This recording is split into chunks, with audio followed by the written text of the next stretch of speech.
Victory for York and victory for Edward, now Duke of York, soon to be a king. Benedict Cumberbatch is best known for his sharp wit as Sherlock Holmes, the commanding presence of Dr. Strange, and his elegant portrayals of historical figures like Alan Turing and Thomas Edison. With a voice as recognizable as his striking screen presence, he's carved out a unique place in pop culture as one of Britain's most accomplished modern actors. But while fans are well aware of his accolades and roles, few expected a real-life plot twist that sounds straight out of a BBC drama. When a DNA test linked Cumberbatch directly to King Richard III, whom he later portrayed on screen, it stunned even the historians involved. A royal twist. Cumberbatch is due to play King Richard III in The Hollow Crown, The Wars of the Roses. He's also a cousin of Richard. My bones, scripted in light upon cold soil, a human braille. My skull, scarred by a crown, emptied of history. It was a curious overlap between art and life when Benedict Cumberbatch was cast to play King Richard III in the BBC drama The Hollow Crown. The production team likely chose him for his commanding voice and ability to embody complex historical figures, but the coincidence would soon deepen into something far more intriguing. During research related to the reburial of Richard III's remains, genealogist Professor Kevin Schurer made a startling discovery. Cumberbatch is a third cousin 16 times removed of the long-dead monarch. The connection runs through Richard's mother, Cecily Neville, a key figure in one of the most powerful families of medieval England. This wasn't simply a matter of stretching lineage to produce a headline. Schurer emphasized that while millions of people in the UK may have distant ties to royal lines, Cumberbatch's relation is unusually direct. Quote, "Most other relatives would be much lower-order cousins," he explained, noting that the actor's connection stood out among thousands of applications from curious Brits looking to trace their roots to the Plantagenets. For Cumberbatch, who had already portrayed Alan Turing, another historical figure to whom he is distantly related, this revelation added a surreal twist to his growing resume of historically linked roles. The timing was uncanny. Just as Cumberbatch was preparing for his role in The Hollow Crown, the University of Leicester had completed its headline-making excavation under a Leicester car park, unearthing the skeletal remains of Richard III. These remains were identified through DNA testing, thanks in part to Michael Ibsen and Wendy Duldig, living descendants of Richard's sister, Anne of York. That DNA, cross-checked with Cumberbatch's lineage, added a compelling human link to the king whose life had been shrouded in historical mystery. The historical significance of the reburial was not lost on Cumberbatch, who took part in the ceremony at Leicester Cathedral in March 2015. He read a poem written for the occasion by the poet laureate Carol Ann Duffy, bringing a literary and emotional close to one of history's strangest archaeological recoveries. His involvement wasn't just theatrical, it was ancestral. The actor stood over the coffin of his royal relative, reciting a reflection on mortality and remembrance, words made weightier by blood and legacy. The fascinating link between Cumberbatch and Richard III made headlines worldwide among fans and historians alike. Was it just a coincidence or something more uncanny? Either way, it added an undeniable edge to Cumberbatch's portrayal of the controversial monarch, a performance that now carried more than just dramatic weight, but a trace of genetic memory. The path through the past. So we let them inside our lands. Lie with our words.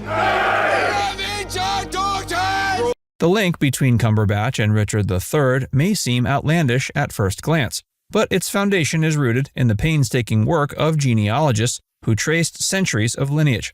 Professor Kevin Schurer and his team at the University of Leicester mapped out a direct line through the maternal branch of Richard III's family tree. The key connector was Joan Beaufort, grandmother to Cecily Neville, and one of the crucial figures bridging medieval royalty with Cumberbatch's modern lineage. Genealogical research of this kind relies heavily on public records, ancient parish registries, and in recent years, advances in DNA testing. In Richard III's case, mitochondrial DNA, passed down from mother to child, was instrumental in identifying his remains. By comparing it with living relatives like Ibsen and Duldig, researchers confirmed the remains belonged to the last Plantagenet king. Cumberbatch's link, however, wasn't mitochondrial, but found through detailed tracing of shared ancestry back to Edward III. This deep-rooted bloodline links Cumberbatch to not only Richard III, but to an expansive and influential web of aristocratic figures. Through different branches, he's also distantly related to Lady Jane Grey and even Queen Elizabeth II, although through more convoluted pathways. The methodology of ancestry DNA testing has become increasingly refined, with companies like Alpha Biolabs offering biogeographic ancestry analysis. While most people seeking such services are simply hoping to identify regions of origin or unknown family members, Cumberbatch's case is a high-profile demonstration of the potential surprises waiting in one's DNA. Despite the thrill of discovery, the Cumberbatch-Richard III link is a rare example where DNA testing converges with national history and celebrity. Most people won't discover royal cousins in their tree, but this story underscores the power of science and storytelling working together. A History Beneath Our Feet, Richard III's Rediscovery. It's a very strange thing. We're celebrating a life through death rediscovered. We're digging up bones to place them again in a holy, sacred manner, in a holy, sacred situation. And I just had the sort of horrible thought that maybe one day that might be a car park, and I hope to God it's not. And was Justice standing there, would you say to him? Did you feel a kind of, It's a very surreal experience, and I'm still taking it in, to be honest. Richard III's story has long lived in the realm of Shakespeare and history books, known more for his controversial reign and dramatic death at the Battle of Bosworth Field in 1485 than for any archaeological intrigue. But that changed in 2012 when archaeologists in Leicester discovered his remains buried beneath what had become a mundane car park. The site, once home to the Greyfriars Church, had been lost to history for centuries. The excavation was spearheaded by the University of Leicester Archaeological Services and supported by historians and volunteers determined to uncover the truth of Richard's burial site. The team's efforts paid off with a sensational discovery: a skeleton bearing battle wounds and scoliosis consistent with historical accounts of Richard III. DNA testing, combined with historical analysis, confirmed the identity of the remains. The rediscovery of Richard's remains became a media sensation, drawing global interest and igniting debates about the historical image of Richard III.